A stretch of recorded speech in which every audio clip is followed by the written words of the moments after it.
हम बात करते हैं सेफ्टी के बारे में। सेफ्टी क्या होता है?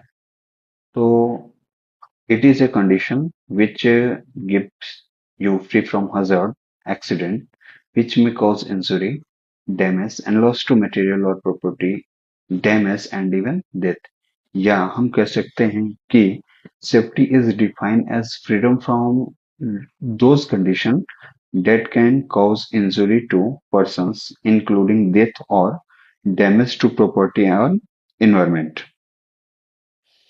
मतलब यह है कि सेफ्टी एक ऐसा कंडीशन या स्थिति है जो हमें खतरनाक एक्सीडेंट, चोट, नुकसान, सामान या प्रॉपर्टी का नुकसान तथा मौत होने से भी बचाती है।